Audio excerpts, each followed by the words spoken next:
여러분 안녕하세요. 해나백작의 신비한 정문사전 5번째 시간입니다. 오늘은 의자를 그려볼 거예요. 나무 의자. 그래서 의자를 그리면서 우리 의자가 가지고 있는 어떤 상징적인 의미 이런 것도 같이 배워보는 시간을 가질 거예요. 그래서 얘를 스케치를 하기 위해서 끝 포인트들을 찾아서 지금 보조선을 그어주고 있고요. 그래서 다리들이 시작하는 지점을 연결을 해줬더니 사다리꼴이 나왔어요. 근데 원래 투시 정도라면 저렇게까지 좁아지는 사다리꼴이 나오지는 않겠죠. 그 이유는요, 지금 앉는 부분을 보시면은 모양이 부채꼴이잖아요. 뒤쪽으로 갈수록 좁아지는 부채꼴이에요. 그래서 앞에 다리 간격보다 뒤에 다리 간격이 그냥 물리적으로 좁은 거예요. 그래서 투시에 따라서도 뒤쪽이 멀리 있으니까 좀 좁아 보이겠지만 그것보다 디자인상 원래가 좁게 생긴 거기 때문에 더 좁아지는 것처럼 보이게 되는 거죠. 그래서 이게 직각일 때 그 투시선하고 좀 다르잖아요. 마른 목걸이니까. 그래서 그런 거에 겁먹지 마시고 그냥 일단 보이는 대로 보조선들을 활용을 해주시면 돼요. 이제 의자 좌석 부분에 곡선이 있죠. 앞뒤에 곡선이 있는데 이 중심을 기점으로 좌우가 대칭일 거 아니에요. 그래서 중심점 십자 그어서 중심 찾아주고 거기를 제일 튀어나오게 곡선 그리는 거. 이거는 우리 많이 했으니까 잘 아시죠? 이게 그 투시선에 맞지 않는 사각형이더라도 중심 찾는 방법은 똑같아요. 사다리꼴이어도 크로스 선을 그어가지고 그 교차점에 중심선 그리는 거는 똑같기 때문에 그대로 해주시면 되고, 자, 의자 다리 기울기 잘 맞춰서 관찰해서 그려주시면 됩니다.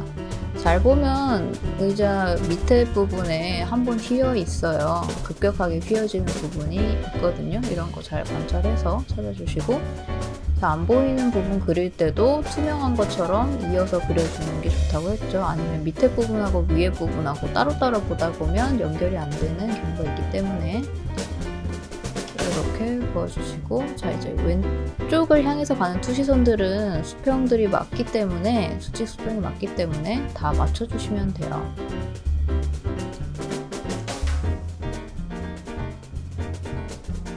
그러니까 그 의자 그 밑판처럼 밑판이 앞뒤는 대칭이 아닌데 좌우는 대칭이거든요. 그러니까 왼쪽으로 향하는 투시선은 다 한 점으로 올곧게 가고 있다는 얘기입니다.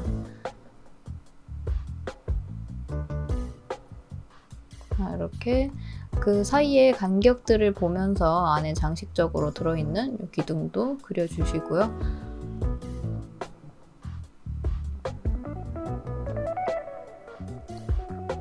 의자 이것도 형태가 복잡하기 때문에, 그리고 복잡하지만 그 덩어리감은 좀 약한 물체잖아요. 그래서 스케치를 잘 해주고 명암 넣을 거는 사실 별로 없어요. 그러니까 스케치에 집중을 좀 해야 되는 물체인 거죠.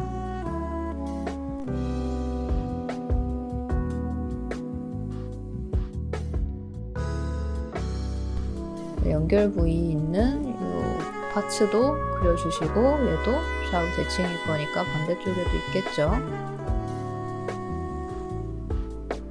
자, 투시선 맞춰서 지점을 설정을 해주시고 그려줍니다.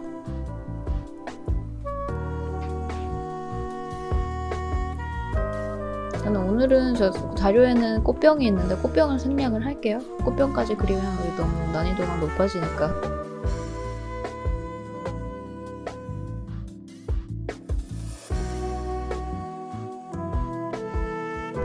자, 오늘은 펜을 모나미 펜을 쓸 거예요. 전에 재료 설명할 때 소개를 했던 볼펜이죠. 끈적끈적한 잉크가 나오는 이런 류의 볼펜은 다 같은 방법으로 쓰시면 돼요. 보면은 지금 제가 카디페이퍼를 쓰고 있기 때문에 요철이 좀 심한 종이를 쓰고 있기 때문에 잘 안 먹어요, 펜이. 그래서 여러 번 문질문질해서 라인을 그어줘야 되는 상황이에요. 근데 이런 게 좋다고 하진 않았잖아요, 그쵸? 이렇게 되면 선이 의도치 않게 두꺼워졌다 얇아졌다 하는 문제가 있을 수도 있고, 어쨌든 볼펜을 비비는 습관은 좋지는 않습니다. 근데 지금 종이랑 펜의 궁합 때문에 어쩔 수 없이 이렇게 여러 번 같은 자리를 그어줘야 되는 상황이 발생을 하는 거죠. 이게 그 연필이 흑연이 많이 먹혀있는 상태라서 볼펜이 잘 안 나오는 것도 있어요. 그래서 여러 가지 복합적인 이유가 변수로 발생을 하기 때문에 작품 같은 좀 중요한 그림을 그리는 상황이라면 그 내가 계획했던 재료들을 한번 시범을 한번 테스트를 해보는 게 좋아요. 자, 여러분, 제가 일부러 그런 건 아닌데 제가 밑에 이 부분을 빼고 그렸어요. 그래서 밑에 뒷다리를 라인을 따고 나서 이걸 발견했거든요. 그래서 본의 아니게 실수를 얼버무리는 법을 좀 알려드릴 수 있게 됐어요. 일단 지금이라도 스케치를 하고요.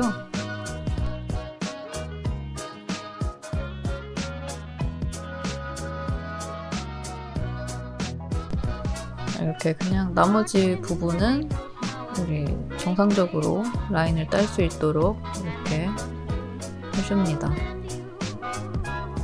이게 마침 다행히 어두운 부분이기 때문에 이게 저 뒷다리 부분에 라인이 크로스되게 생겼잖아요, 이쪽. 그래도 그다지 큰 사고는 아닌 것 같아요, 다행히.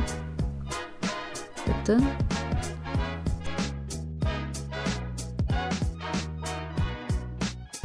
우리 이제 명암을 넣어야겠죠? 명암은 자, 이렇게 스치듯이 그어주면은 요런 류의 볼펜이 요런 포근포근한 소묘 같은 명암이 표현이 돼요. 이렇게 포슬포슬하게 아주 연한 색깔부터 잘 나오기 때문에 이렇게 연한 색깔 자료를 봐주면서 진한 데는 조금 더 올려주고 하는 방법으로 우리 여태 많이 했죠? 이런 식으로 올려주면 돼요. 그래서 저는 이거 지금 빈티지한 나무 질감이잖아요. 좀 반질반질하게 가공이 된 나무예요. 그래서 이런 나무는 세로 방향의 방향성이 좀 결방향이 좀 강하기 때문에 주로 그 방향으로 손을 많이 썼어요. 이렇게 길게 포슬포슬하게 올려주면 되는 거죠.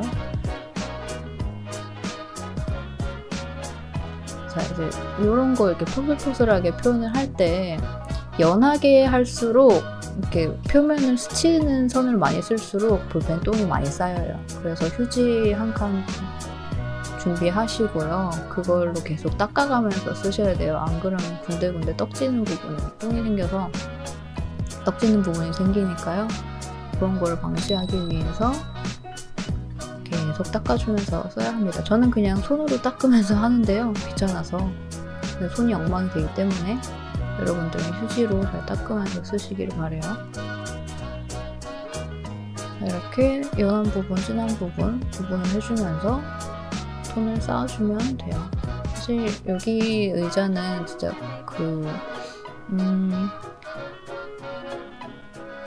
사진을 충실히 관찰을 하면서 그어주는 것밖에 방법이 없어요. 어두운 데는 더 어둡게 하고 밝은 데는 최대한 얌전하게 남겨두고 이렇게 스치듯이 하면은 뽀얀 손이 나옵니다.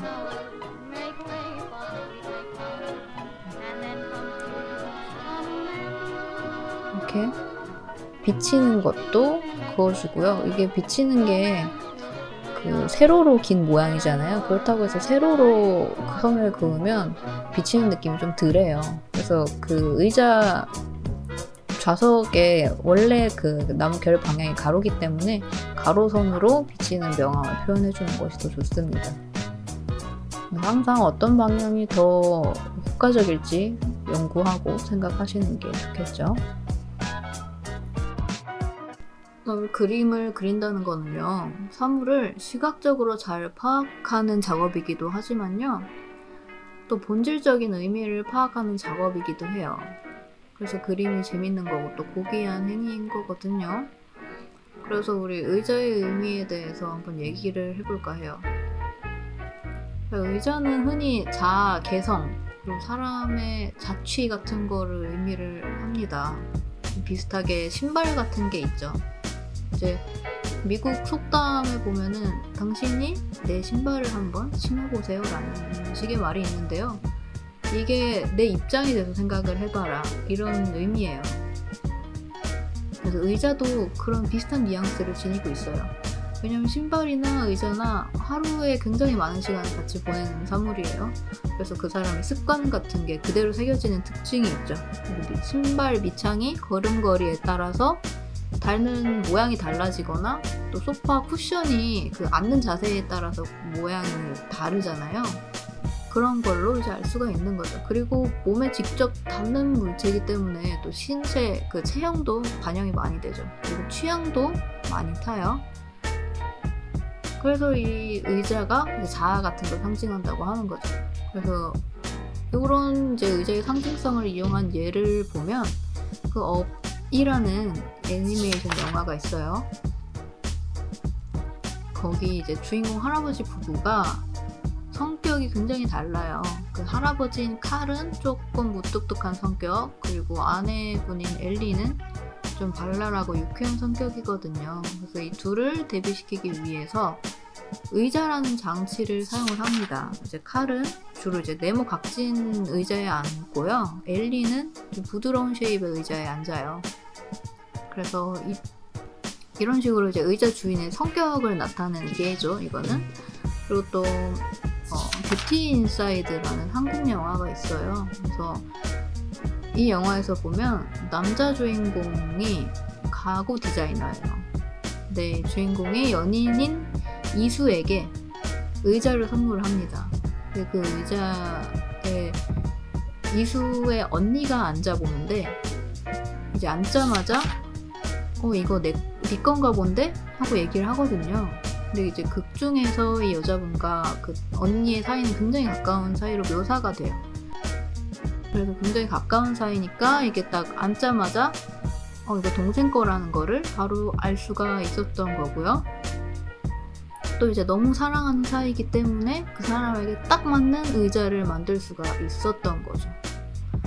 이제 영화에서는 의자를 이런 식으로 이제 사용을 합니다. 의자의 의미를 알고 봤을 때랑 모르고 봤을 때랑 이 영화가 다가오는 느낌이 많이 다를 거예요. 그래서 그림을 그리는 일은요, 그 어떤 사건에 대한 해석의 폭을 좀 넓혀주는 역할을 해요. 잠깐 여기 중요하기 때문에 설명을 잠깐 하고 다시 얘기 나누도록 해요. 여기 이렇게 아무 일 없던 것처럼 그려주시면 돼요. 아무 일 없던 것처럼. 근데 저 뒤에 선 잘못 그린 거를 계속 수습을 해주겠다고 저 근처를 계속 만지면요, 그게 엄청 티가 나거든요. 그러니까 최대한 저 잘못 그린 선들이 안 보인다고 생각하고 그냥 진행을 해주셔야 돼요.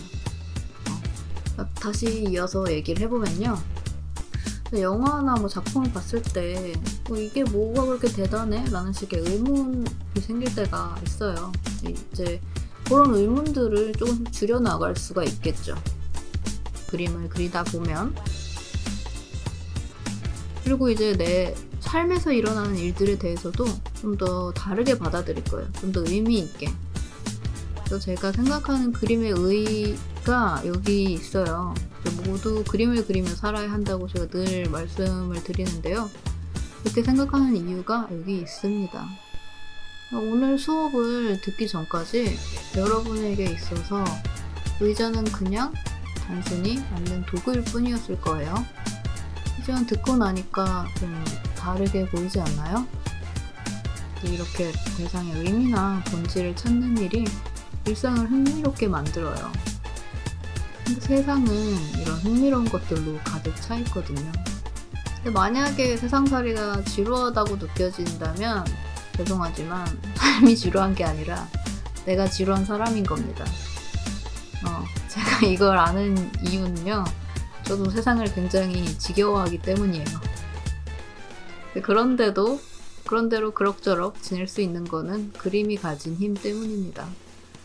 여러분도 그림 그리면서 흥미로운 나날 되시길 바래요. 오늘 수업은 여기서 마치도록 하겠습니다.